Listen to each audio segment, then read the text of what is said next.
Subscribe कीजिए B news channel को और सबसे पहले ताज़ा खबर जानने के लिए इस बेल आइकन को भी दबाएं।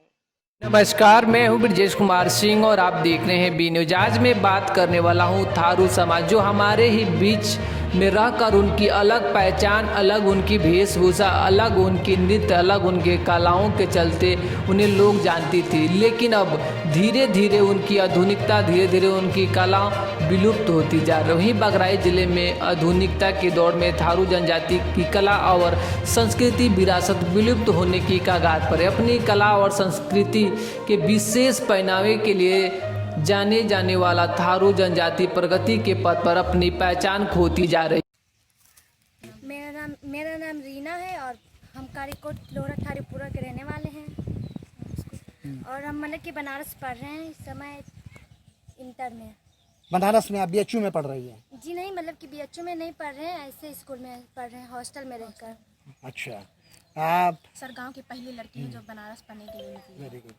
आप बनारस में शिक्षा ग्रहण कर रही हैं और आपको आपकी कला और संस्कृति को लेकर के जो विलुप्त हो रही है, कितना कष्ट है और इसके लिए क्या प्रयास करेंगे? कि हम लोग की जो ये कला संस्कृति थी ये धीरे धीरे लुप्त हो रही है और मतलब कि ये जो टीवी है, डीजे है और ये मोबाइल में सब चली जा रही है, तो हम चाहते हैं कि ये सब बंद हो जाए और हम लोग की पुरानी कला संस्कृति चले। लिपि थी वो भी मतलब कि पुराने लोगों की, जैसे पुराने लोग जा रहे हैं वैसे भी वो भी चला जा रहा है। जो अब नए आदमी आ रहे हैं तो कुछ कर ही नहीं रहे हैं। और जो हम लोग सोचे हैं कि जो मतलब कि जो बैठक में हम लोग जुड़े हैं तो हम लोग चाहते हैं कि हम लोग की जो पुरानी कला संस्कृति थी और लिपि थी तो हम लोग चाहते हैं कि ये भी शुरू हो जाए फिर से पहले की तरह।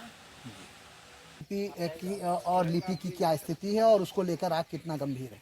सर हमारी कला और लिपि की संस्कृति स्थिति बहुत ख़राब है सर। पहले से धीरे धीरे वो गायब हो जा रही है सर।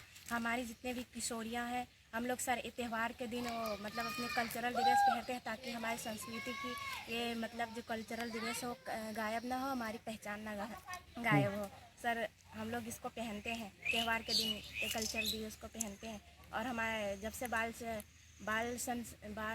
संसद जब से सर हम लोगों ने इस पर बाल संसद में काम करना शुरू किया, तब से हमारे गांव की जितने भी लड़कियां हैं वो धीरे धीरे बाहर निकल रही हैं और यहाँ से बनारस भी निकल गए हैं पढ़ने के लिए। और एक लड़की बीएचयू स्कूल में एग्ज़ाम देने के लिए भी निकली है। हम चाहते हैं कि इसी तरह और भी लड़कियाँ बाहर निकले, हमारी गाँव की जो संस्कृति कल्चर ड्रेस वो कभी गायब ना हो। उस सबसे महत्वपूर्ण थी कि हिंदी इंग्लिश की तरह अपनी थारू समाज की एक अलग लिपि थी और बोलचाल अभी रह गया है और लिपि खत्म हो गई है। सर उसके लिए हम यही मतलब सारे गांव की लड़कियां मिल करके यही कहेंगे कि मतलब जो हमारी मतलब संस्कृति हो कभी गायब ना हो, इस अपने संस्कृति को हम लोग बनाए रखेंगे। कला संस्कृति और लिपि के लिए जैसे बोलती है आप अपनी भाषा में जी, लेकिन लिपि खत्म हो गई, लिखने लिपि वाली खत्म हो गई सर और उसके लिए प्रयास करेंगे।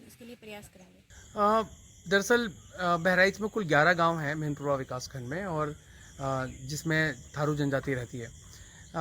यहाँ पे पिछले 15 सालों से मैं लगातार इनके साथ काम कर रहा हूँ और लगभग करीब पिछले 25 से 30 सालों से मैं इस समुदाय के टच में हूँ। मैंने पाया है कि बहुत कुछ बदला है। इनके जो आमतौर पे जो विवाह से लेकर के और फसलों के समय में कुछ स्पेशल त्यौहार हुआ करते थे, जो आम हिंदू त्यौहार थे, उन सारे त्योहारों में इनके परंपरागत नृत्य, इनके परंपरागत वाद्य और इसके अलावा जो है इनकी जो परंपरागत नृत्य शैलियाँ, ऐसे भी त्यौहार थे जिसमें पुरुष महिलाओं का वेश रखते थे और महिलाएं जो है पुरुष का वेश करती थीं और परंपरागत पोशाकों में ये लोग काफ़ी सारे जो है वो जुलूस निकलता था, उसके बाद सब लोग बैठ के खाते थे।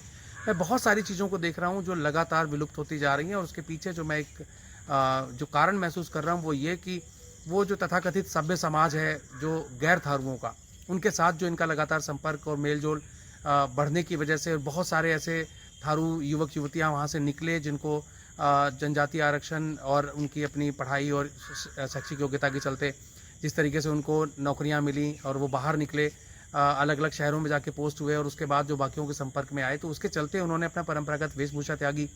उन्होंने अपनी एक तरह से अब वो थारू की जो अपनी जनजातीय भाषा है उसको बोलते हुए भी उनको कहीं पे हिचक महसूस होती है। थारुओं के परंपरागत गीत और नृत्य के सारे समूह लगभग उन गाँवों से गायब हो चुके हैं और हम लोगों ने समय समय पर कोशिश की कि उनको कैसे जिंदा किया जाए, वो भी बहुत मुश्किल काम रहा और अभी लगभग उनके जो परंपरागत वाद्य थे वो शायद उनके घरों में जो कूड़े के ढेर हैं उसकी शोभा बन चुके हैं, और ढूंढने पे भी अब नहीं मिलते। उनके ढाप, परंपरागत जो उनका मृदंग जैसा ढोल, और इसके अलावा और भी चीज़ें होती थी, मोर पंखियों के उनके मुकुट होते थे, सब कुछ ख़त्म हो गया लगभग में। और इसी के साथ में उनकी जो तो मुझे लगता है कि ये एक बड़ा कारण है।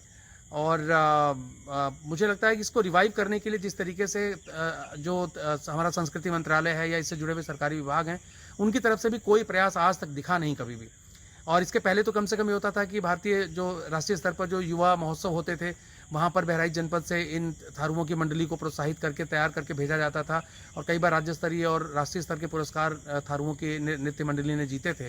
लेकिन अभी पिछले 15-20 सालों से मैं देख रहा हूँ कि इस तरह का कोई प्रयास जनपद में हुआ ही नहीं है, ना इसके लिए कोई कार्यक्रम है, ना इसके लिए कोई विभाग जिम्मेदार अपने आप को मानता है, और सब मिलाकर के ये सारी जो संस्कृति है पूरी ध्वस्त होने की कगार पे है, विलुप्त होने की कगार पे है। यह था बहराइच से राजेश चौहान की रिपोर्ट। और भी खबर देखने के लिए इस बी न्यूज़ चैनल को सब्सक्राइब करिए। वीडियो अच्छी लगती है तो लाइक करिए। मिलते हैं फिर एक नई खबर, नई जानकारी के साथ। तब तक के लिए नमस्कार, जय हिंद।